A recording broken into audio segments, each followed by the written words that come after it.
युग त्रेता द्वापर में कोई भी प्राणी परमात्मा के इस ज्ञान को ग्रहण नहीं कर सकता। कोई ये कहे कि ब्रह्म से ऊपर भगवान है, और कोई ये कहे कि श्री कृष्ण और राम से ऊपर कोई शक्ति है, विष्णु और ब्रह्मा से ऊपर शक्ति है, तो सतयुग त्रेता द्वापर में लोग नहीं मानते, क्योंकि वो स्वयं सुखी होते।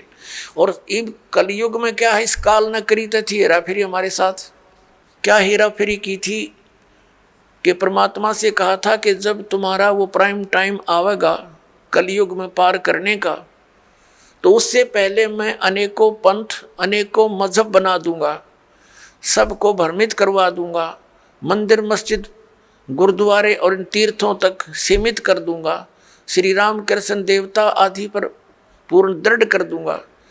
और जब तेरा कोई संत आएगा, तेरा अवतार आएगा इस अज्ञान का नाश करने के लिए, तो उसकी कोई नहीं सुनेगा। इसलिए काल ने कलयुग का समय परमात्मा से मांगा था कि कलयुग में आप कितने ही प्राणी मुक्त करा लेना। परमात्मा को पता था, कबीर परमेश्वर जी को, कि सतयुग त्रेता द्वापर में ये प्राणी दुखी नहीं होंगे, इनके पुण्य इनके साथ रहेंगे, ये मेरे विचारों को कतई नहीं मानेंगे। और कलयुग में काल ने चाल चली थी कि इनको नास्तिक कर दूं, ये भक्ति चाहे ही नहीं, कोई आवे तो उनका संदेश वाहक परमात्मा का, तो ये सुना ही नहीं। जैसे पूरा चीन नास्तिक हो गया, पूरा रूस नास्तिक हो गया। काल का ये दाव था कि भारतवर्ष को भी नास्तिक कर दूं। इसके लिए इसने कौन से कदम उठाए? पहले तो बुद्ध धर्म की शुरुआत की। बुद्ध धर्म के ऊपर परमात्मा ने दया करी, आदि शंकराचार्य को भेजकर उस बुद्ध धर्म को बंद किया और अपना धर्म चला दिया। काल भगवान ने उसको भी ग्रिप कर लिया। उसने श्री कृष्ण, श्री राम, श्री शंकर जी को सुप्रीम पावर बताकर हमारे ऊपर ये पूरी साधनाएं थोप दी, और फिर साथ में मंदिर, ये तीर्थों और ये धामों की पूजाओं पर लगा दिए, बंदरों की पूजाओं पर। अब परमात्मा बड़े दयालु हैं, ये भी उनका एहसान है श्री आदि शंकराचार्य जी का कि उसने हमें नास्तिक होने से बचा दिया। यदि बौद्ध धर्म भारतवर्ष में फैल जाता तो चीन जैसी दशा आज हमारी होती, हम राम नाम बोल भी नहीं सकते थे। लेकिन बात वही की वही रही, आसमान से गिरे, खजूर पर अटक गए। लेकिन इतना अवश्य रहा कि हम धार्मिकता की तरफ अग्रसर रहे। अब काल ने फिर दूसरा दाव खेला नास्तिक बनाने का। ये जितना राधा स्वामी पंथ, जय गुरुदेव पंथ, विनोद वाला राधा स्वामी पंथ, ताराचंद वाला, और ये सच्चा सौदा सिरसा और जगमाल वाली वाला, ये अड़क यहाँ पर निकट सी है हिसार के पास है गंगुआ, और ये ठाकुर जी, ये कृपाल सिंह जी, ये सारे एक ही कुएं का जल है। श्री शिवदयाल जी के विचारों से प्रभावित हैं, उसी के आधार से प्रचार करें। अब ये क्या करते हैं, जैसे अपने हिंदू धर्म के सबके घरों में एक जोत जला करती देसी घी की, ये तो आम देखा होगा आपने। तो इन्होंने राधा स्वामी, धन धन सतगुरु वाला ने, जय गुरुदेव वालों ने, ये ताराचंद वाला ने वह भी बंद करवा दी। नो कही ये जोत नहीं जलानी, हमने तो अंदर जोत जलाएंगे। बताओ, वो थोड़ा बहुत हवन यज्ञ का लाभ था, होना था, पुण्य बनना था, वो भी बंद करवा दिया।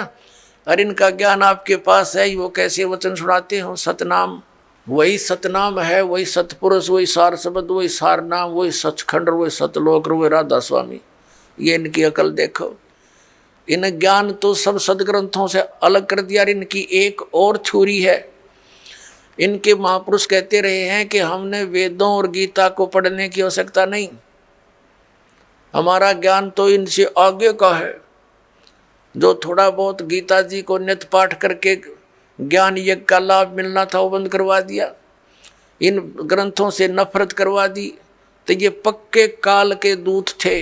अब कुछ वर्षों के अंदर आप देख लेना, अगर ये नहीं इस मार्ग पर लगे तो सब नास्तिक हो जाएंगे, चीन जैसी स्थिति हो जाएगी इन लोगों की। लेकिन अब परमात्मा दया करेंगे, सबको ये ज्ञान स्वीकार करना पड़ेगा, नहीं तो इस मनुष्य जीवन को नाश करके वो बहुत कष्ट उठाएंगे जो इस ज्ञान को स्वीकार नहीं करेंगे। दास कोई उनकी बुराई में नहीं बोल रहा, इस दास को ये पता चल गया कि ये सभी हम एक पिता की संतान हैं। और यहाँ का जो काल भगवान है वो नहीं चाहता कि इनको यथार्थ ज्ञान हो। सदग्रंथ हमारे पास है और गुरु हमने बना रखे। हमारे हिंदू धर्म के गुरु हमें नहीं बता पाए सदग्रंथों में क्या प्रमाण है। इसके विरुद्ध लोक वेद सुनाकर हमारा बट्ठा बैठा दिया इन्होंने। तो दास का उद्देश्य सभी पुण्यकर्मी प्राणियों से है, यही है कि आप जी सच्चाई को ग्रहण करें, पूरा अच्छी तरह जांच करें जो दास शब्द बोलता है, और फिर इस तत्व ज्ञान को ग्रहण करें और अपना कल्याण करवाएं। तो पुण्यात्माओं, प्रसंग चल रहा है कि ये वो समय है, अब इस अधर्म का नाश होगा और धर्म का विकास होगा। धर्म और धार्मिकता शास्त्र अनुकूल साधना करने से ही ऊपर उठेगी। अभी तक हम शास्त्र विधि को त्याग कर मनमाना आचरण कर रहे थे, जिस कारण से हमें भगवान से मिलने वाला लाभ नहीं प्राप्त हुआ, और हम भगवान को भूलकर फिर हम स्वयं अपना लाभ प्राप्त करने के तरीके खोज लिए। जैसे किसी को टेंशन होगी तो वो गुट्टी लगाने लग गया, शराब पीने लग गया, टेंशन खत्म करने के लिए। जो निर्धन है वो पहले संतों के पास जाते थे, परमात्मा की विधि प्राप्त करते थे, संकट निवारण के लिए भी संतों के पास जाते थे। तो उनको जो साधना बताते थे, जो सही संत होते थे, तो उनको उनसे राहत मिलती थी। तो फिर वो व्यक्ति परमात्मा पर दृढ़ रहते थे। अब हम क्या करते हैं, संतों के पास जाते हैं, वो हमें साधना विधि बताते हैं, उनके द्वारा बताई साधना विधि को हम खूब तसल्ली से करते हैं, लेकिन राहत कुछ मिलती नहीं। तो हम दूसरे के पास जाते हैं, वहाँ से भी इसी प्रकार उनके द्वारा बताई साधना को हम करते हैं, फिर कोई लाभ नहीं होता। तो लास्ट में फिर हम क्या सोचते हैं, स्वयं ही धनी बनना चाहते हैं।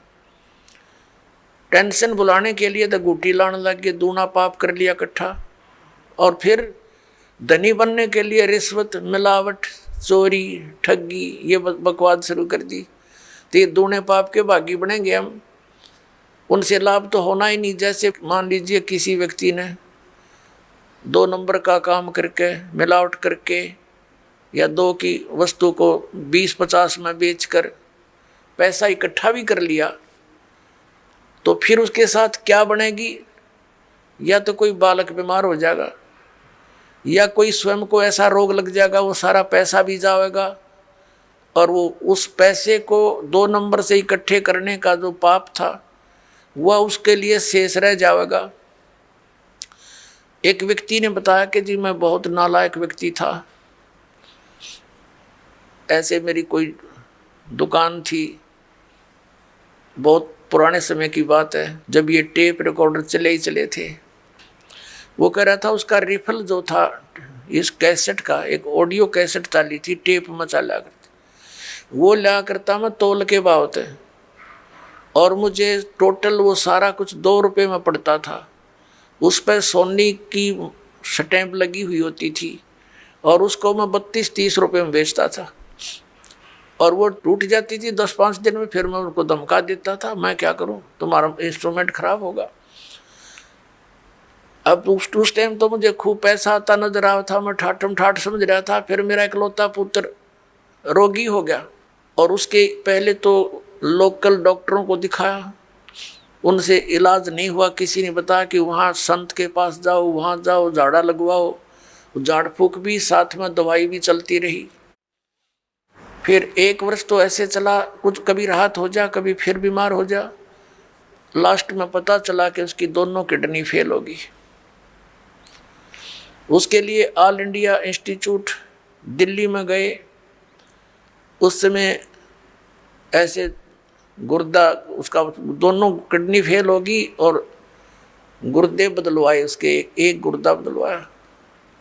लगभग हमारा 3 लाख रुपए खर्च हो गया, 3.5 लाख के आसपास टोटल, जब से वो रोगी हुआ था। लड़का स्वस्थ हो गया, कोई बात नहीं, जो नुकसान हुआ सब्र किया। उसके विवाह की तैयारी कर रहे थे। स्वस्थ होने के 6 महीने के बाद वही लड़का बस दुर्घटना में एक्सपायर हो गया। अब टक्कर मार के रो रहा हूँ। जब से ये ज्ञान सुना है उस समय मुझे वो कुकर्म याद आते हैं मेरे, कि जिस बेटे को सुखी बनाने के लिए मैंने ये ऐसे जुल्म किए थे, वो बेटा भी ना रहा और वो धन भी ना रहा। अब मैंने बता कि अब तेरे पास क्या रहा? जो तूने पाप इकट्ठे करे थे वो धन इकट्ठा करने में वो तेरे पास जो कि तू सुरक्षित है। अब इसने धर लीजिए सिर पे वहाँ धर्मराज के दरबार में। तो फिर उसने दीक्षा ली। पुण्यात्माओं, गलती इंसानों पर, बहुत भक्तों पर हो जाती है, लेकिन जब तक उसको ये पाप नाशक औषधि नहीं मिलेगी वो पाप उसके ज्यों के त्यों रखे रहेंगे। तो कबीर परमात्मा दयालु हैं, उनको ये मालूम है कि ये बच्चे काल से भ्रमित ये ऐसी गलतियां कर रहे हैं। वो दयालु हैं। जैसे पुण्यात्माओं, जब तक आपको ज्ञान नहीं होता और आपने जो भी गलती कर दी वो अक्षम्य है, माफ करने योग्य है, और अब ज्ञान होने के बाद बकवाद करोगे तो फिर आपको अक्षमा नहीं होगी। जैसे बच्चा अबोध होता है, छोटा सा बालक होता है, पालने में झूल रहा है और उसने टट्टी पेशाब दोनों कर दिए और सब कपड़े भी खराब कर लिए, हाथ पैर भी ऐसे खराब कर लिए। माता आती है, वो देखती है कि इसने सारा कुछ बिगाड़ दिया काम, लेकिन वो उसे अक्षुब्ध नहीं होती, नाराज नहीं होती। उसको मालूम है कि इसको पता नहीं। उसको नवावेगी, धोएगी कपड़े, स्वच्छ कपड़े पहनावेगी, प्यार करेगी, फिर दूध पिलावेगी और फिर सुलावेगी। और जब वो बच्चा बड़ा हो जा और वो कितने कपड़ा में बैठ कर टट्टी कर दे, उसका दो धरेगी दड़ाक और बाहर पटकेगी, हन्नू कहेगी ला दो गई ना अपने आप।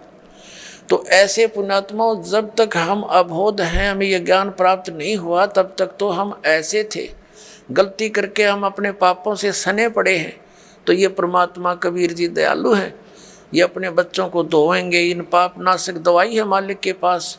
इनके पास एक मंत्र है जो दास आपको देगा, आपके सभी पापों का नाश कर देंगे, आपके प्रारब्ध के पापों का भी नाश करेंगे, आपके संचित पापों का भी नाश इस मंत्र से होगा। जैसे फसल में पहले खरपतवार हो जाता था तो उसका कोई विकल्प नहीं था, कुछ एक तो कसोले कस्सी से उसको थोड़ा बहुत खुरच देते थे, वो फिर भी हो जाता था। जब फसल बड़ी हो जाती थी तो उसका कोई विकल्प नहीं था, वो साथ ही पला करता था फसल के। अब एक ऐसी मेडिसिन खोज होगी है कि उसको फसल में डाल दिया जाता है तो खरपतवार का नाश कर देती है, फसल को हानि नहीं करती। इसी प्रकार ये मटेरियल यानी ये केमिकल और ये साल्ट पहले विद्यमान थे लेकिन खोज नहीं थी। इसी प्रकार ये मंत्र परमात्मा ने पहले ही हमारे सदग्रंथों में विद्यमान कर रखे थे, ये हाथ नहीं लगे थे। अब इसकी खोज होगी, इस दास के पास उपलब्ध है, और इसे सब पाप नाश हो जाएंगे और आपके पुण्य शेष रह जाएंगे। और हम तभी परमात्मा प्राप्त कर सकते हैं जब हम पाप रहित हो जाएंगे। और यहाँ का विधान है ब्रह्म परब्रह्म, ब्रह्मा विष्णु महेश और अन्य देवताओं का जैसे कर्म करोगे वैसा ही फल मिलेगा। पाप आपके अलग लिखे जाते हैं, पुण्य अलग लिखे जाते हैं, और फल मिलता है दोनों का। पुण्यों के लिए स्वर्ग, महास्वर्ग, फिर यहाँ के छोटी मोटी सुविधा, राजा या अच्छी कोई पोस्ट, और नरक ये भी पैरेलल मिलेगा। कुत्ते गधे सूअर की योनि ये भी अवश्य भोगनी पड़ेंगी। लेकिन कबीर परमेश्वर की शरण में आने के बाद आपको अब ये पापों का दंड नहीं भोगना पड़ेगा, आपके प्रारब्ध के कर्मों का भी नाश होगा जो आपको हानिकारक होंगे। इसलिए तो भक्ति करते हैं हम, इसलिए परमात्मा की खोज करते हैं कि हमारे ऊपर कोई आपदा आवे तो परमात्मा हमारी रक्षा करे। और जब वो आपदा भी आ रही है तो फिर प्रोटेक्शन क्या हुआ उस साधना का जो हम करें। जैसे हमने कोई शेड या झोंपड़ी मकान बना रखा है, उसका उद्देश्य क्या है कि गर्मी सर्दी वर्षा से हमारी रक्षा करे। और जिसने हमने बना रखी है झोंपड़ी या मकान और वो सारा पानी भी अंदर ही आ रहा है और धूप का भी असर ऐसे पैरेलल है, तो वो कुछ भी प्रोटेक्शन नहीं आपका। आप कितने नशे में पड़े हो और सोच रहे हो महल में बैठे हो, तो सारी आपदाएं आप पर आ रही हैं, तो साधनाएं आपकी वो सत्य नहीं है, शास्त्र अनुकूल नहीं है। इसलिए आपको कोई लाभ प्राप्त नहीं हो रहा है। तो उसकी प्राप्ति के लिए आपने परम संत की खोज करनी पड़ेगी। और इन्हीं मंत्रों और साधनाओं को जो दास देता है, अन्य कोई व्यक्ति देवेगा, उससे कोई लाभ आपको प्राप्त नहीं होगा, क्योंकि अनअधिकारी से कोई भी कार्य सफल नहीं होता। जैसे एक सिंपल सी बात है, आप जी पासपोर्ट बनवाते हैं विदेश जाने के लिए, यदि वो डुप्लीकेट बना दिया जाता है तो आप भी दोषी और बनाने वाला भी अपराधी, दोनों को सजा मिलेगी। इसी प्रकार हमने जाना सतलोक, और ये पासपोर्ट बनाने का आदेश केवल इस दास के अतिरिक्त इस ब्रह्मांड में नहीं है, ये सत्कर मान लेना। और इसके अतिरिक्त जो भी कोई नाम दान साधना दे रहा है वो शास्त्र विदिता का मनमान आचरण है उनका, और वो डुप्लीकेट नाम दे रहे हैं, उनसे कोई लाभ आपको नहीं होना। और इन मंत्रों को भी यदि इस दास से कोई प्राप्त कर चुका है और वो दुष्ट आत्मा स्वयंभू संत बनकर उनको आगे दान कर भी रहा, तो डुप्लीकेट पासपोर्ट बना रहा है वो, उससे भी आपने बचना है। इसी कहते ये काल हमारा भट्ठा बंटवाता है, ये पैरेलल खड़ा कर देता काल के दूतों को। भगवान आए थे, एक कबीर पंथ चला था, उसके बाद काल ने 12 कबीर पंथ चला दिए, सबको भ्रमित कर डाला। परमात्मा कबीर जी वाली एक भी साधना उन पंथों में नहीं, नाम कबीर पंथ है। तो इससे आपने अब सतर्क रहना है। पीछे जो गलतियां हो चुकी हैं उनसे बचकर ही हम आगे सफल हो सकेंगे। वो उदाहरण भी आपको दिए जाते हैं। अपने आत्मा हमारे सदग्रंथ हमारे साथ हैं, हमारे पास हैं। जैसे प्रसंग चल रहा था कि जो मंत्र आपको दिए जाते हैं ये यथार्थ जाप साधना है, सदग्रंथों में वर्णित है। और जो आपको दास साधना विधि और ज्ञान बताता है वो सूक्ष्म वेद से बताता है। तत्व ज्ञान रूपी 5वां वेद जो है, जो सच्चिदानंद घन ब्रह्म की वाणी में वर्णित है, उसके आधार से आपको ज्ञान देता है। तो उसके अंदर कंप्लीट ट्रीटमेंट है, यो पूरा कोर्स है। जैसे आप जी ने पवित्र हिंदू धर्म के धर्मी पुरुषों ने, भक्तों ने, बहनों ने पुराणों को खूब पढ़ा है, श्रीमद् भगवद गीता को भी पढ़ा है। श्रीमद् भगवद गीता में केवल एक मंत्र है, ओम, 8वें अध्याय के 13वें श्लोक में, वो ब्रह्म का मंत्र है। ओम इति एकाक्षरम ब्रह्म व्यवहारण माम अनुसमरण ये प्रियाति तजन देहम स याति परमाम गतिम। उसका भावार्थ ये है कि गीता ज्ञान दाता ये ब्रह्म है, श्री कृष्ण जी में प्रवेश करके बोल रहा है। ये कह रहा है कि मुझ ब्रह्म का केवल एक ओम मंत्र है, नथिंग एल्स, ये एक अक्षर है।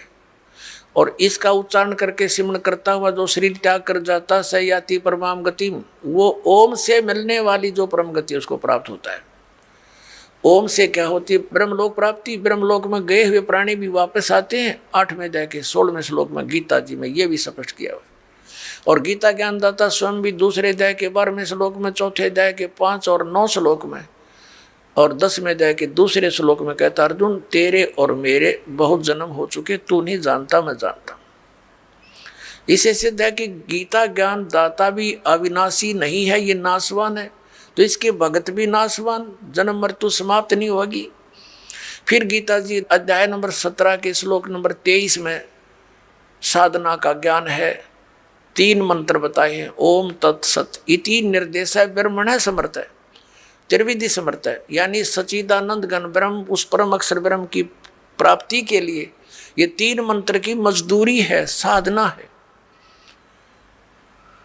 अपने आत्मा और कोई मंत्र इसमें जाप नहीं। तीसरे अध्याय के 10 से लेकर 15 तक श्लोकों में गीता जी में यज्ञों की जानकारी दी है, विधि नहीं बताई है, यज्ञों का लाभ बताया है। तो ये सब सारा कुछ कंप्लीट जो कोर्स आपको दिया गया है, ये कहाँ लिखा है? ये सूक्ष्म वेद में लिखा है। पुराणों के अंदर आप जी पढ़ते हो, कहीं पर हरियम नाम है, कहीं पर किलम नाम लिखा है, कहीं पर श्रम लिखा है। ये कहीं कोई जाप करने का बताया, कहीं ने किसी ने कुछ बताया। तो परमात्मा ने आकर के सतयुग के प्रथम चरण में ब्रह्मा जी आदि कईयों को मिले थे, वो महापुरुषों को मिलते हैं, उनका गुण है, तो उनको ये कंप्लीट प्रथम मंत्र देने की बताने की चेष्टा की थी, तो उन्होंने उनको स्वीकार ना करके उस में से अपने अपने स्वार्थवश मंत्र निकाल लिए और उनकी साधना शुरू कर दी। और ये ऐसे जो मंत्र हैं, स्ट्रॉन्ग मंत्र हैं, इनके जाप से शीघ्र ही लाभ प्राप्त हो जाता है। जैसे एक बार ये दास एक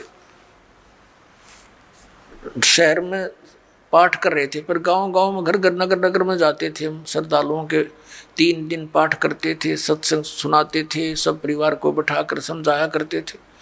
तो उनका एक पड़ोसी था, उसको बुला लिया, कहा जो आप भी सत्संग सुन लो, ज्ञान सुनो। सत्संग सुनने के बाद वो पास में आकर बैठ गया। 5-7 भगत थे। वो कहने लगा मुझे तो वो मंत्र दे दे जिसमें नरी माया माया इकट्ठी हो, और नहीं चाहिए हमने कोई भी, मोक्ष मास की मुझे जरूरत नहीं।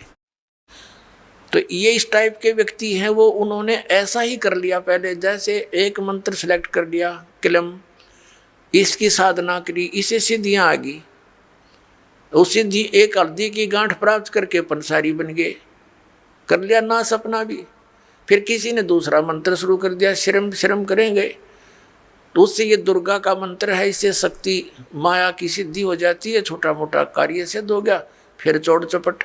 तो ऐसे यू काम बिगाड़ रखा था। अब ये कंप्लीट कोर्स आपको दिया गया है, इसको ऐसे ही करना पड़ेगा, क्योंकि यदि हम एक सूंठ खाएंगे, सौंठ, तो वो सौंठ का ही गुण देगी, और उसको अन्य औषधियों के साथ मिलाकर प्रयोग किया जाएगा तो उसका गुण बदल जाता है। ठीक इसी प्रकार हम इस विधि को प्रयोग करेंगे, इस प्रकार से हम साधना करेंगे तो उसका फल होगा। जैसे आज प्रसंग चला था कि प्रथम मंत्र भी आपको दिए जाते हैं, और सतनाम के अंदर भी उन्हीं मंत्रों का कुछ समावेश है।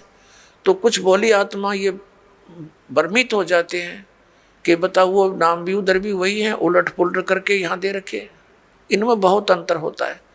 जैसे एक आयुर्वेद में लिखा है कि शहद और घी को यदि समान मात्रा में मिला दिया जाए तो विष बन जाता है, और उसको विषम मात्रा में बनाया जाए तो वो अमृत बन जाता है। जैसे 2 चम्मच शहद और 1 चम्मच घी डाल दिया तो अमृत बन गया, और दोनों 1-1 चम्मच मिला के खा लिया तो विष का काम करता है। तो इसी प्रकार वेद को पता होता है कौन सी औषधि किस प्रकार मिलाने से ये गुण युक्त होती है। तो ये दास इस अध्यात्म मार्ग का वेद है। आप एक सिंपल समझो, आप जन्म मरण रोग के रोगी हो, ये दास वो वेद है जिसको कंप्लीट कोर्स याद है इस जन्म मृत्यु के रोग के नाश करने का। और आज तक या तो भगवान को ज्ञान था, या परमात्मा जिन महापुरुषों को मिले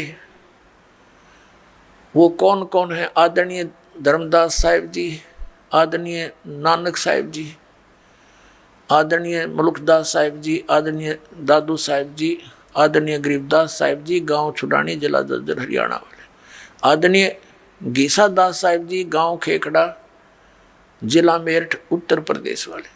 इन महापुरुषों की तो दास को जानकारी है कि इनको मालिक आकर मिले हैं, इनसे संपर्क साधा है, और इनको वही ज्ञान दिया जो दास को दे रखा है। लेकिन इनको थोड़ा सा एक प्रार्थना की थी भगवान ने कि तुम इन मंत्रों का जाप कीजिए, लेकिन आगे जो सतनाम और सारनाम है ये भी सार्वजनिक नहीं करना। लेकिन वो महात्मा प्रथम मंत्र का जाप देते थे, लेकिन बीच बीच के 5 नाम ही देते थे, जो आपको 7 मंत्र अब बना कर दिए जाते हैं। इसलिए गुरु ग्रंथ साहिब में उन 5 मंत्रों का और 5 धुनात्मक शब्दों का जो जिक्र है वो इन्हीं कमलों के अंदर, सभी भगवानों के इनमें कमलों में ये धुन हो रही है।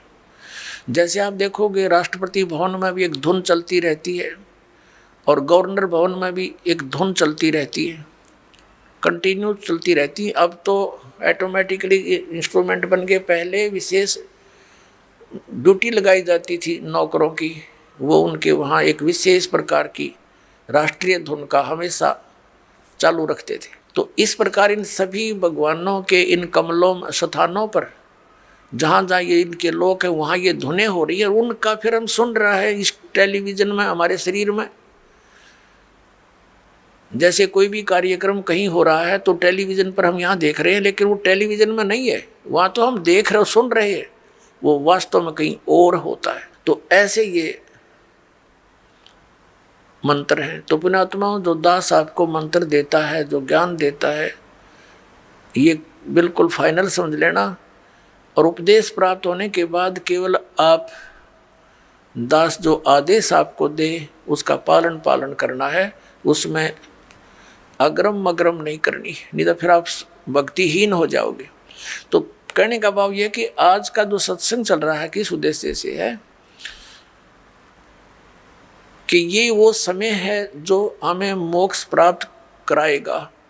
परमात्मा ने कहा था 600 वर्ष पहले जब मालिक कबीर परमेश्वर जी आए थे कि जब बिचली पीढ़ी आवेगी धर्मदास जी कि तब तक तू इस मंत्रों को छुपा के रखना, इस मूल ज्ञान को भी डिक्लेयर मत करना तुम, नहीं तो इन काल के भेजे हुए दूतों के ये मंत्र और ये नाम ज्ञान सब हाथ लग गया तो वो भी यही प्रचार करते पाओ। जैसे राधा स्वामी पंथ है, डेरा सच्चा सौदा सिरसार, ये जगमालवाड़ी, ये कृपाल सिंह ठाकुर सिंह, और ये ब्यास वाला डेरा जय गुरुदेव, और ये भिवानी वाला दनौद वाला जो ताराचंद वाला, ये सारे श्रद्धालु बेचारे चले तो थे भगवान पाने के लिए, लेकिन ये शिवजाल का फंस गए। उसने कख पता नहीं था, पांचों नाम काल के जाप करे और करवाए और भूत बन गया। और काल प्रेरणा से भोली भाली श्रद्धालु सारे ब्लाइंड फेथ करके, क्योंकि श्रद्धालु का स्वाभाविक गुण होता है वो अपने गुरुदेव पर ब्लाइंड फेथ करता है, और इसी से सफलता मिलनी थी, लेकिन उसका दुरुपयोग हो गया। बबूल के पौधे को, किक्कर के पौधे को आम का पौधा जान कर बो लिया और उसकी सिंचाई कर रहे हैं आम प्राप्ति का उद्देश्य रखकर। ये इनकी महाभूल है। पांचों नाम काल के मोक्ष की प्रतीक्षा, देख कैसी भूल लगी है इनके। तो पुण्यात्माओं, दास का प्रयत्न ये ना समझना कि मैंने आपसे कुछ धन संग्रहित करना है ना। दास 2 रोटी खा रहा था, नौकरी थी सरकारी, जेई की पोस्ट पर विराजमान था, 2 रोटी का गुजारा बहुत ठीक चल रहा था। लेकिन जब से दास को ये पता चला, जब तक नाम देने का आदेश नहीं था तब भी दास घर घर जा जाकर समझाया करता था, गुरुजी से ला करके नाम दिलाया करता था। और फिर उन्होंने दास पर ये भार सौंप दिया, आशीर्वाद दे दिया कि बेटा तुम नाम दिया कर।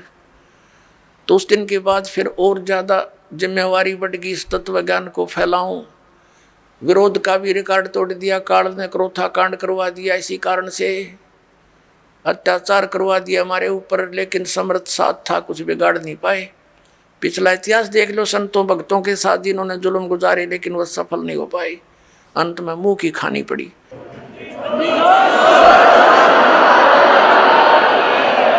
और यही दशा अब इनकी हो रही है। तो पुण्यात्मा, परमात्मा का एक विधान है, क्योंकि परमात्मा कबीर जी जब आए थे उनके साथ भी बहुत कैर तोड़े थे, नकली गुरुओं ने जुल्म करवाए थे। उबलते हुए सरसों के तेल के कढ़ाई में बैठा दिया भगवान को, लेकिन कुछ बिगाड़ नहीं पाए। झेरे कुएं में डालकर ऊपर से कंकर पत्थरों से भर दिया, परमात्मा बाहर बैठे पाए। कारण क्या था? वो यही ज्ञान दिया करता जो दास आज उन्हीं का दिया हुआ आपके रूबरू कर रहा है। आज आपको क्यों स्वीकार्य हो गया? क्योंकि आप शिक्षित हैं और प्रमाण आपके समक्ष हैं। ये इंस्ट्रूमेंट, ये इंटरनेट, ये प्रोजेक्टर, ये चैनल मालिक ने आपके लिए बनवाए ना। जीव सत्तर की सोच नहीं है ये इस तरह के इंस्ट्रूमेंट बना ले। ये पहले ना बनाए इनने, ये पहले ना बनाए। आज तो 100 साल पहले कहाँ थे ये? हैं, वही मनुष्य थे। अरे इन तो अच्छे बुद्धिमान और बहुत अच्छे नेक आत्मा थी। अब परमात्मा ने ये बुद्धि दी है ताकि मेरे बच्चे घर बैठे देख सके प्रमाणों को, और पहले शिक्षित किया आपको कि इन भ्रमित करने वाले काल के दूतों से तुम स्वयं सतर्क होकर के देखो इन सदग्रंथों को, ये क्या बता रहे हैं। इन्हीं की साक्षी लेकर के ये आपको इसके विपरीत ज्ञान दे रहे हैं। तो आज इसलिए हम सफल हुए कि आप शिक्षित हैं और साथ में भगवान का पंजा दास के साथ है। तो और उसके बिना ये कदम भी नहीं चल सकते हम इसे घोर कलयुग में। और आज हम कितने सफल हो रहे हैं, क्योंकि हमारा ज्ञान सच्चा है, हमारा भगवान सच्चा है और हम सत्य के ऊपर संघर्ष कर रहे हैं। अब जो प्रसंग चल रहा है कि हम परमात्मा की भक्ति, परमात्मा की प्राप्ति के लिए ट्राई कर रहे हैं, लेकिन शास्त्र विधि त्याग का मनमाना आचरण करके हम वहीं के वहीं खड़े हैं। हमारा हर तरह से गिरावट में आ गए, हम हमारे विचार गिरावट में आ गए, हमारी क्रियाओं में बहुत अंतर हो गया। सराउंडिंग का क्षेत्र हम देखते हैं, जहाँ भी देखते हैं हमारे बच्चे जो उपदेश लेकर जाते हैं, क्योंकि इन्होंने तो सब बुराई छोड़नी है, तो घर में, पड़ोस में, रिश्तेदारी में, सब जगह वही बुराइयाँ ग्रस्त हैं।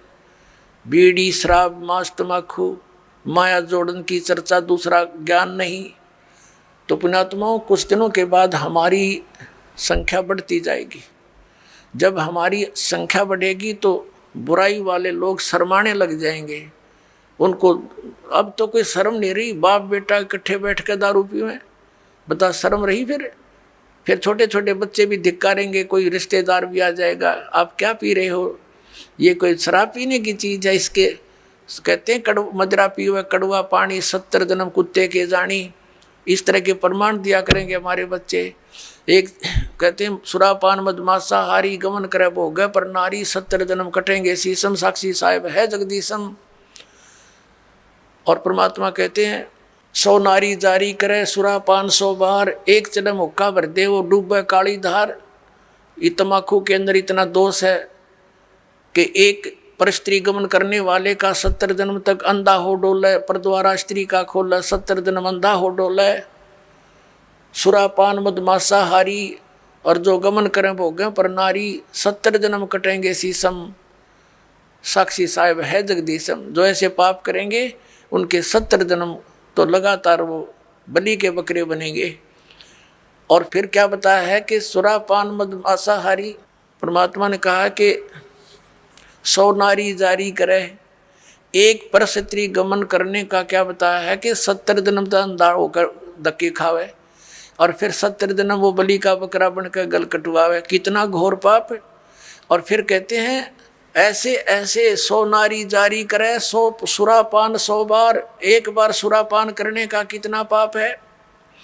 मदिरा पीवे कड़वा पानी, और 70 जन्म कुत्ते के जानी। जो मदिरा एक बार भी पीते हैं 70 जन्म कुत्ते के होंगे। जैसे आप मैं इस मारीची जी के जो महावीर जैन के जीव की कथा सुनते हो, 60 करोड़ बार गधा, 30 करोड़ बार कुत्ता, तो ये इन्हीं दोषों के प्रतिफल में बनते हैं। तो हम गलतियां कर जाते हैं किसी जन्म में, फिर वो लिखे जाते हैं, इकट्ठे होते हैं, फिर वो भोगने पड़ते हैं। तो क्या बताया है, मदिरा पीवे कड़वा पानी, शराब पीता है जो 70 जन्म कुत्ते के जानी। आज तक टिट्टी पाक रहा, घुट्टी ला के होटलों में बैठ के मौज मार रहा, फिर कुत्ता बन के गंदी नाली के जल को पिया करेगा। ले अब तेरी मदिरा ये बन गई, मदिरा पीवे कड़वा पानी, 70 जन्म कुत्ते के जानी। और फिर क्या बताते हैं, पर द्वारा स्त्री का खोले 70 जन्म अंधा हो डोले। फिर क्या बताते हैं, 100 नारी जारी करे, जो 100 नारी पर नारी भोगेगा उसको कितना घोर पाप होगा। और सुरापान 100 बार, एक बार सुरापान यानी शराब पीने का कितना दोष है, अभी आपको बता दिया। ऐसा 100 बार कर ले और एक जन्म हुक्का भर दे, पीने वाले का तो गर्क बेड़ा है ही, एक हुक्का भर के देने वाले को इतना पाप लगेगा। क्योंकि कोई दोष में सहयोग देता है, कोई हत्या करने जाता है, उसकी मदद कर रहा है, उसको उठा के उसको हथियार दे रहा है कि ले कर ले काम, तो दोनों दोषी हैं वो। तो यहाँ क्या बताया कि 100 नारी जारी करे सुरापान 100 बार, एक चलम हुक्का भर दे और डूबे काली धार। तो हमारे बच्चे फिर इस जैसे आपने गीता जी अध्याय नंबर 7 के श्लोक नंबर 29 में सुना है कि जो व्यक्ति सभी कर्मों से परिचित है, पूरे अध्यात्म ज्ञान से परिचित है और तत्परम से परिचित है, तत्परम यानी परम अक्षर ब्रह्म से, तो वह केवल जरा और मरण से छूटने का ही प्रयत्न करते हैं। वो यहाँ की बकवादों में आश्रित नहीं रहते, यहाँ की किसी वस्तु की डिमांड नहीं करते। जो उस भक्ति के अनुकूल साधना वही करते हैं, उसमें बाधक वस्तु को ग्रहण नहीं करते। तो ये हमारे बच्चे इन पूरे अध्यात्म ज्ञान से और इस सभी पूरे कर्मों से परिचित हो जाएंगे, तो फिर वो आम व्यक्ति को जो भी उनके संपर्क में आएगा उनके गुणों से परिचित कराएंगे कि ये मत करो आप, ये पाप लगता है। अब छोटे छोटे बच्चे भी, कोई रिश्तेदार आता है, वो बीड़ी माचिस के लिए बीड़ी वगैरह मंगवाता है, वो मना कर देते हैं, आपकी और सब सेवा कर देंगे पर ये नहीं करेंगे क्योंकि इसमें हमें दोष लगेगा, और आप हमारे घर पर भी इसको पीने की कृपा ना करना, हानि हो जाएगी। तो वो अपने आप शर्मिंदे होंगे। एक भक्त बता रहा था कि ऐसे हमारे घर पर हमारा एक बहनोई आ गया, उसने हमारे लड़कों पर, लड़के थे घर पर, और वो लगा निकाल के बीड़ी पीने, उनसे उन्होंने कहा जी आप फूफा जी बीड़ी ना पियो हमारे घर पर। तो उन बच्चे थे, उसने समझदार व्यक्ति था, उसने बंद कर दी और बाहर जाकर पी आया। उसने सामने आकर उसे बताई मेरे से, वो कह रहा था, कहने लगे ये बालकों को क्या हो गया, मैं बीड़ी पीने लगा था, इन्हें मना कर दिया। तो उन्होंने कहा ये हमने उपदेश ले रखा है ऐसे ऐसे, हम ना ये पीमर ना पीने दें, ना हम आपकी मदद करेंगे और आपकी सारी सेवा करेंगे हम, लेकिन ये अब हम नहीं, आपको सहयोग भी नहीं देंगे। तो रिश्तेदार उसी का नाम होता है जो अनुकूल हो जाए, ना तो दुश्मन है वो आपका। तो उन्होंने बोला जी कोई बात ना, अगर आपकी ये बात है तो मैं आज के बाद आपके घर में बीड़ी ना लाऊं और ना पीऊं। तो वो दूसरा भाई था, वो नाम नहीं ले रहा, वहाँ अपना जाकर जो उसने पीना खाना था कराया, बाकी आकर सो गया, हमारे पास रोटी खा ली, कोई बात नहीं। फिर वो गया हुआ था किसी कारण से कहीं पर, वो ही कहीं दूसरी रिश्तेदारी में, वो कह रहे थे कि हम ऐसे ऐसे वहाँ जाएंगे, तू भी चलेगा कि? तो वो खुद कह रहा था हमारा बहनोई कि वहाँ जाओ तो भाई अपना बीड़ी माचिस बाहर धर दियो, यानी खुशी के, उसने कोई उलाहना नहीं दिया, बल्कि उनको आगाह किया कि वहाँ लेके मत जाना, उड़ा नहीं बढ़न देंगे तुमने बीड़ी माचिस समेत। तो वो रिश्तेदार भी अच्छे थे, बोला बहुत अच्छी बात है, हम ठीक है, उनके नियम को क्यों भंग करेंगे। तो धीरे धीरे उस रिश्तेदार ने भी उपदेश ले लिया, जब देखा कि बालक भी इतना ज्ञान रखते हैं, बुराई से दूर रहना चाहते हैं, और हम बुराई कर रहे हैं तो हमारे बालक भी ग्रहण करेंगे। तो उस बुद्धिमान व्यक्ति ने भी उपदेश ले लिया, अपने बच्चों को इस मार्ग पर लगा दिया। तो ऐसे ये बुराई अब कम होएगी। और पहले हम क्या करते थे, जब हम छोटे छोटे थे, हमारी बहनों के बटेऊ आते थे बहनोई, तो हमारी स्पेशल सेवा लगाई जाती थी कि इनकी चलम ठंडे नहीं होनी चाहिए, ना तो बेइज्जती हो जाएगी, यानी इनका हुक्का इतना प्यारा है, ये कंध्याड़ बैठे रहियो स्पेशल। बताओ, एक तो उनको दूना नरक में ठोक्या करते, अरे हम उनने कहेंगे हाथ जोड़ के ना जी, ना पीवा ना पीने दें, तो उनको भी विवश होना पड़ेगा सोचने से बुराई को छोड़ने के लिए। तम्बाकू शराब ये कोई खाने पीने की वस्तु है, बकवास लपेट ली चौगर दे के। अपनात्माओं, इस प्रकार अब ये पूरे विश्व में एक अच्छी लहर दौड़ेगी, विकार रहित होंगे, और जो माया जोड़न की दौड़ लाग रही पुण्यात्माओं या कति खत्म होएगी ज्ञान के आधार से। एक इंसान को जो भी मिलना है उसके प्रारब्ध में लिखा हुआ है, और वो तो उसको मिलेगा ही मिलेगा। और अब जो आप इस साधना को करोगे, जो दास आपको बताएगा, आपके भाग में ना होगा और आपको आवश्यकता होगी, वो फिर भगवान अवश्य अपने कोटे तो देगा आपको, ये सत्कर मानना। फिर आप किस लिए चोरी करोगे, मिलावट करोगे, और फिर पता चल जाएगा चोरी रिश्वत करने से तो विष खाना है। अपने घर पर रिश्वत लेकर मिलावट करके 2 नंबर का काम करके बच्चों को खिलाना, ये समझ लो उनको विष देने की जरूरत नहीं पड़ेगी आपने लास्ट में, ऐसी स्थिति हो जाएगी आपके परिवार की। हम क्यों फिर विष खाएं जब ज्ञान हो जाएगा ये विष है। तो अभी तक हमें कोई ये बाधा करने वाला था ही नहीं कि तुम जो कर रहे गलत कर रहे हो, और कोई स्वयं भी उस पर रुकने वाला नहीं था, कह देता था तो खुद करता था। जैसे हमारे दादे परदादे पिताजी स्वयं हुक्का पीते थे और बच्चे साथ खड़े हो जाते, हुक्का का मुंह लगा देते, कहते थे मारूंगा तेरे, हट जा, बहुत बुरी चीज़ है इसको ना पीना, और खुद पीने लग रहे। तो बच्चे कब तक मानेंगे इस बात को, युवा होते हुए शुरू कर देते हैं।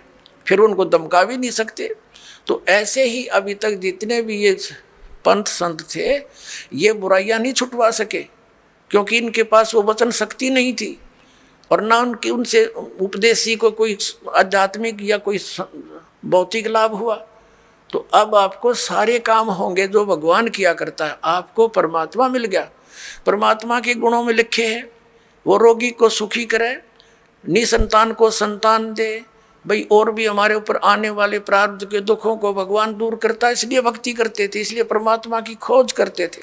ये गुण है मालिक के। जैसे बिजली के गुण हैं, बिजली के गुणों में लिखा है कि बल्ब भी जलेगा, ट्यूब भी जलेगी, पंखा भी चलेगा, कूलर भी चलेंगे और पशुओं का चारा काटने की मशीन भी चलेगी, आटा पीसने की चक्की भी घुमाती है वो।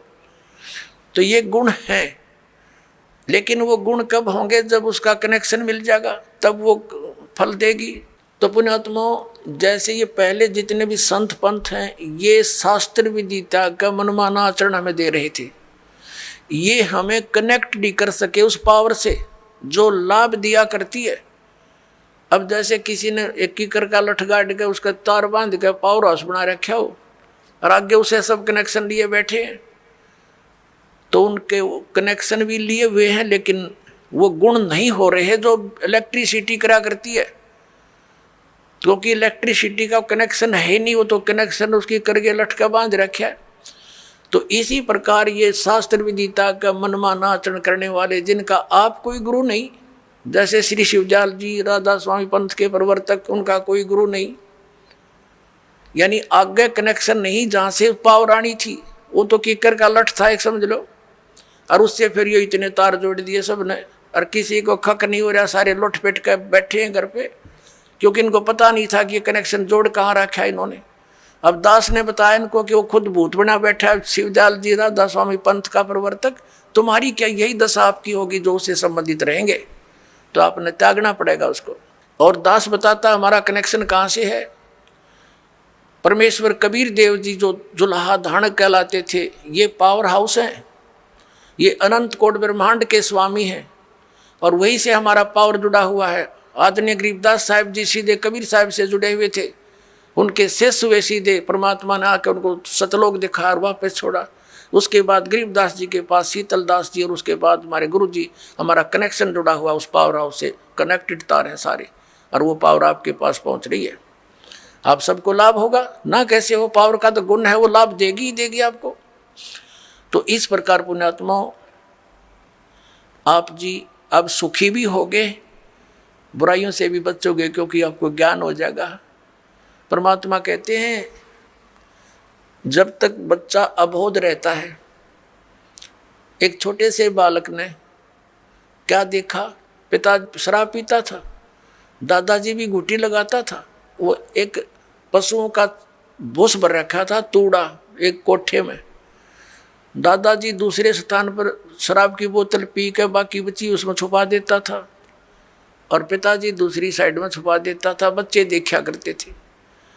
एक दिन उस बच्चे ने सोचा कि पिताजी पीओ दादा पीओ, या तो बढ़िया चीज़ होगी, तू भी पी ले। उसमें कीड़े मारने की दवाई थी, कोई विष था, वो बोतल भी उस तूड़े में दाब रखी थी। उस बच्चे ने हाथ उठ मारा कि अच्छी कोई पावे वो मैं भी पीऊँ। वह कीड़े के जो तेल था, मारने के जो विष था, वो हाथ लग गया, गाल का कप में पी गया। 10 मिनट बाद छोड़े मरा पाया, सुना देखा और बोतल धरी, कप रखा। तो पुण्यात्माओं, और जब उस बच्चे को ये पता हो जाएगा कि ये तो विष है, हाथ भी ना लावर, दूसरा ने भी नौका दूर रहियो भाई, ये तो मर जाएगा इससे। तो पुण्यात्माओं, परमात्मा हमें ये आगाह कराते हैं कि कौन सा विष है, कौन सा अमृत है। और जब आपको ये ज्ञान हो जाएगा, फिर बताते हैं जैसे किरका जहर का रंग होरी हो, कहो कौन तिस खावे राम रंग होरी हो। होरी माने खुशी। जैसे कहीं पर विष का कण भी गिरा हो और आपको पता चल जाए ये विष का कण है, कहते उस कण को भी कौन खाओगा, किरके को। उठा के दूर गिर का होगा, मिट्टी में दाब देगा और हाथ धोएगा, कहीं हमें प्रभाव ना कर जावे। तो परमात्मा कहते हैं जैसे किरका जहर का रंग होरी हो, कहो कौन तिस खावे राम रंग होरी हो। यानी भगवान के रंग में हम इसे रंग जाएंगे और फिर होरी होरी माने खुशी खुशी होगी हमारे घर में। इस प्रकार हम इन बुराइयों से बचेंगे और फिर सपने में भी नहीं कर सकते। सत्कर मान लियो पुण्यात्मा, आपके आसपास भी कोई किसी का धन पड़ा होगा, विष दिखाई देगा और कोशिश करोगे उसको उठा करके भाई किसका है, कहाँ पर है, आप या उठाओगे ही नहीं। और चोरी तो बहुत दूर की बात, मिलावट करना, रिश्वत लेना। किस लिए लेते हैं हम रिश्वत, किस लिए लेते हैं हम ये 2 नंबर का काम किस लिए करते हैं? बड़ी कोठी हो, फिर 2 बेटियां उनकी शादी करनी, उसमें कई लाखों रुपए का दहेज देना है, यही 2 कारण है हमारी ये। और बड़ी कार हो, ये 3 कारण है जो हमें इस सब बुराइयों की तरफ खींच रहे हैं। तो हमने अपने बुद्धिमत्ता के साथ और तत्व ज्ञान के आधार से इनको बिल्कुल कम करना है। अब लड़कियों को कैर बना रखा हमने, 2 बेटी होगी सारा कुनबा रोने लग जाता है, क्या होगा? क्यों? क्योंकि उनके ब्याहने पर खर्चा गणा करने लगे हम। ये समाज में बकवाद भर दी इन पिक्चरों ने। तो अब हमने इसको ख़त्म कर देना है। बेटी का ब्याह करना है, सिंपल वे से करो। विवाह तो भगवान करके भेजा है, संयोग वही जोड़ता है। माँ बाप 2-2, 3-3 साल धक्के खाए जाते हैं, संस्कार नहीं होता, परमात्मा 1 मिनट में कर देता है। तो वो मालिक का किया हुआ होता, उसको हमने सिर्फ उनको मिलन करना बच्चों का, परमात्मा की वाणी बोल दे और सिंपल साधारण तरीके से उनका विवाह करो जाओ, कभी कुछ नहीं दे। और बच्चों को भी ये ज्ञान हो जाएगा कुछ दिनों में कि परमात्मा देगा, उससे हमारा सफलता होगी, माँ बाप के दिए हुए से कभी सफलता नहीं होगी। अब हम कितना दे सकते हैं अपने बच्चे को? ये क्या माँ बाप आजीवन उसको दे सकता है सारे इतना दहेज में? नहीं दे सकता।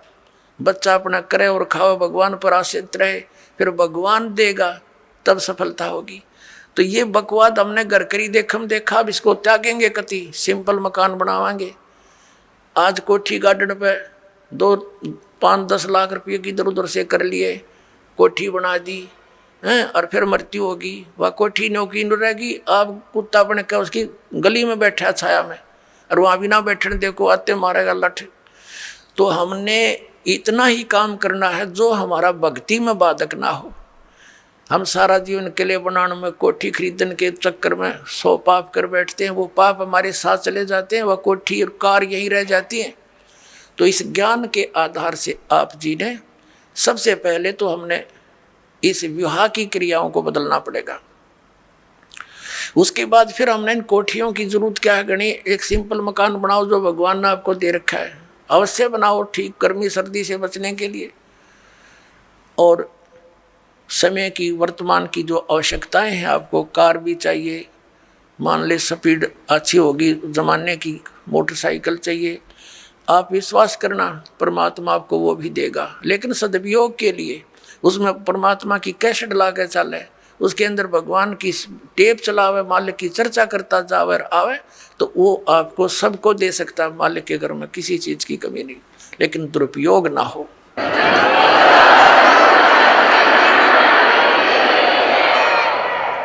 और हमेशा परमात्मा देगा, उसी में सफलता प्राप्त होती है। और भगवान तो इस मिट्टी का सोना बना के दे दे आपको, पता नहीं कहाँ कहाँ से बरकत कर देगा। बीड़ी शराब मांस तम्बाकू छोड़ दिया, आप पर बरकत होगी। आपके रोग होना था वो लागत 2 लाख रुपये, अरे 100 रुपया की दवाई से मालिक ठीक देगा, बहाना सा करके, तो होगी बचत सारे शुरू। और पाप से दूना दुख होता बढ़ता चला जाता है। एक पैर में थोड़ा सा दर्द होया था एक व्यक्ति के, नौका टांग कट के पीछा छूटा, और अब नाम लेने के बाद डॉक्टर सलाह देते हैं कि टांग कटती अगर तो 2 दिन लेट हो जाता था। अब वो टांग बच की 200 रुपये की दवाइयों से। तो पुण्यात्माओं, पुण्य और पाप के ऐसे फल अलग अलग बन जाते हैं। तो हम पुण्य करेंगे तो परमात्मा हमारे साथ होगा, विधान है उसका। तो जो हानि ज़्यादा होनी है वह थोड़े में टल जाएगी। परमात्मा कहते हैं कि सतगुरु शरण में आने से आई टले बला, और जय मस्तिष्क में सूड़ी हो वह कांटे में टल जा। यदि हमारे प्रारब्ध के अंदर मृत्यु होनी हो तो परमात्मा कहते हैं कांटा लग जाने से उसको इतने में ही आपके उस पाप को वो परमात्मा कैंसिल करवा देगा। तो इसलिए भगवान की खोज हम किया करते थे। तो पुण्यात्मा, हमारे जो अध्यात्म गुरु थे वो तत्व ज्ञानहीन और हमारे सदग्रंथों से अपरिचित थे। पहले तो पवित्र हिंदू धर्म से पहले कोई मजहब नहीं था। जो कोई भक्ति या तो करता नहीं था, करता था तो वेदों अनुसार ही करता था। पवित्र हिंदू धर्म का उत्थान आदि शंकराचार्य जी से माना जाता है। आज से 2520 वर्ष पूर्व उनका जन्म हुआ, यानी ईसा जी से 508 वर्ष पूर्व। उसके बाद ही ईसाई धर्म का उत्थान हुआ। ईसा जी का जन्म आज से 2012 वर्ष पहले हुआ और उस ईसाई धर्म के बाद ही मुसलमान धर्म का उत्थान हुआ। लगभग 1400 वर्ष उसको हुए हैं। तो हमारा जन्म पवित्र हिंदू धर्म में हुआ। हिंदू धर्म के जो सदग्रंथ माने जाते हैं, पवित्र चारों वेद, पवित्र श्रीमद् भगवत गीता, पवित्र पुराण, और हमारे जो आचार्य शंकराचार्य और ये मंडलेश्वर जो हिंदू धर्म के गुरुजन ये कहते थे कि हम पुराणों, वेदों और गीता अनुसार तुम्हें ज्ञान दे रहे हैं, और इनको कख भी पता नहीं था पुराणों, वेदों और गीता जी का। अब आपको थोड़ा सा ज्ञान देते हैं कि श्रीमद् भगवत गीता जी का ज्ञान किसने बोला। पुण्यात्माओं, इसको तत्व ज्ञान कहते हैं। अब ये ज्ञान तो सब ने पता है, किसी से पूछ लो तुरंत उत्तर दे देता है कि श्री गीता जी का ज्ञान किसने बोला, श्रीमद् भगवत गीता का ज्ञान किसने बोला, श्री कृष्ण जी ने बोला। पुण्यात्माओं, यदि इस इतना ही कहने से बात बन जाती तो फिर गुरुओं की आवश्यकता क्या थी इन सदग्रंथों को समझने की। श्रीमद् भगवत गीता के अंदर श्री कृष्ण जी का तो रोल ही नहीं कहीं पर भी। हाँ पुण्यात्माओं, ये वचन सुनोगे तो उठपटांग लगेगी आपने, क्योंकि आप जी ने ऐसे गुरु मिले जिन्हें आज तक यो ज्ञान निर्णय करके बताया ही नहीं। जब तक हम सृष्टि रचना से परिचित नहीं होते तब तक हम इस पॉइंट को नहीं समझ सकते जो दास अब क्लियर करने जा रहा है। सृष्टि रचना के विषय में स्वयं परमेश्वर ने आके बताया है कबीर साहब ने। यहाँ सृष्टि रचना तो नहीं सुनाऊंगा, लेकिन थोड़ा सा हिंट सदग्रंथों का दे करके और श्रीमद् भगवत गीता का ज्ञान किसने दिया वो बताएंगे। श्रीमद् भगवत गीता अध्याय नंबर 15 के श्लोक नंबर 16 और 17 में 3 पुरुष हैं, एक सरपुरुष, एक अक्षर पुरुष, एक परम अक्षर पुरुष है। 17वें श्लोक में जो कहा है कि उत्तम पुरुष है तू अन्य, वो परम अक्षर पुरुष है। उसके विषय में गीता जी अध्याय नंबर 8 के श्लोक नंबर 1 में अर्जुन ने पूछा कि आपने जो 7वें अध्याय के 29वें श्लोक में जिस तत्ब्रह्म के विषय में जानकारी दी है कि उसको जानकर फिर प्राणी केवल जरा और मरण से ही छूटने का प्रयत्न करता है, तो किम तत्ब्रह्म 8वें अध्याय के गीता जी के प्रथम श्लोक में प्रश्न किया अर्जुन ने। गीता ज्ञानदाता ने 8वें अध्याय के 3रे श्लोक में उत्तर दिया कि वो परम अक्षर ब्रह्म है। तो पुण्यात्माओं, ये सरपुरुष कौन है? ये स्वयं ब्रह्म है, ये काल है, ये गीता ज्ञान बोल रहा है। अक्षर पुरुष कौन है? जो 7 संग ब्रह्मांड का स्वामी है, उसका यहाँ कोई रोल नहीं है। इसलिए हमारे इस अध्यात्म ज्ञान में इस पृथ्वी लोक पर विशेषकर 2 पुरुषों का, 2 भगवानों का रोल है। एक तो इस सरपुरुष यानी ब्रह्म का, जो श्री कृष्ण जी में प्रवेश करके गीता जी का ज्ञान बोल रहा है, जिसने ज्ञान बोला। और दूसरा परम अक्षर ब्रह्म है, जो उत्तम पुरुष तु अन्य परमात्मा इति उदाहरते, यह लोक तरमावि सेवे भरती अवय ईश्वर है। गीता जी अध्याय नंबर 15 के श्लोक नंबर 17 में। और 8वें अध्याय के 3रे श्लोक में गीता ज्ञानदाता स्वयं कहता वो परम अक्षर ब्रह्म है। तो ये गीता ज्ञानदाता 8वें अध्याय के 13वें श्लोक में कहता कि ओम इति एकाक्षरम ब्रह्म व्यवहारण माम अनुस्मरण ये प्रयाति तजन देहम स याति परमागति। मुझ ब्रह्म का केवल एक ओम मंत्र है, और इसका जो उच्चारण करके श्रवण करता हुआ शरीर छोड़कर जाता है, ओम नाम से मिलने वाली जो परम गति उसको प्राप्त होता है। वो कौन सी है? ब्रह्मलोक। ओम नाम ब्रह्म का है, ब्रह्मलोक में रहता है ब्रह्म, तो ब्रह्म प्राप्ति होती है। 8वें अध्याय के 16वें श्लोक में लिखा है कि ब्रह्मलोक पर्यंत भी जन्म मृत्यु के अंदर है। ये भी पूर्ण मोक्ष नहीं हुआ, क्योंकि ब्रह्मलोक में गए हुए प्राणी भी वापस आते हैं। और गीता ज्ञानदाता स्वयं भी कहता है दूसरे अध्याय के 12वें श्लोक में, चौथे अध्याय के 5 और 9 श्लोक में, 10वें अध्याय के दूसरे श्लोक में कि अर्जुन तेरे और मेरे बहुत जन्म हो चुके। इसलिए 18वें अध्याय के 62वें श्लोक में गीता ज्ञानदाता कहता है कि तू सर्वभाव से उस परमेश्वर की शरण में जा, उसकी कृपा से ही तू परम शांति को, सनातन परम धाम को प्राप्त होगा। गीता जी अध्याय नंबर 15 के श्लोक नंबर 4 में कहा कि जब तत्वदर्शी संत मिल जा, उसके बाद उस परमेश्वर के उस परम पद की खोज करनी चाहिए, जहां जाने के बाद साधक फिर लौटकर कभी संसार में नहीं आते। और जिस परमेश्वर ने सब ब्रह्मांडों की रचना की है और केवल उसी की भक्ति करो, ये गीता ज्ञानदाता कहता है। तो इससे सिद्ध है कि श्रीमद् भगवत गीता का ज्ञान देने वाले से भी कोई और एक सुप्रीम पावर है। अब श्रीमद् भगवत गीता का ज्ञान कौन दे रहा? जो ये कह रहा कि मेरा एक ओम नाम है, ओम नाम ब्रह्म का है, और ये ब्रह्म कौन है? ये काल है। इसने प्रतिज्ञा कर रखी है कि मैं कभी किसी के समक्ष नहीं आऊंगा, मेरे कर्म और जन्म अलौकिक है। गीता जी अध्याय नंबर 4 के श्लोक नंबर 9 में ये कहता कि अर्जुन मेरे जन्म और कर्म दिव्य है, अलौकिक है।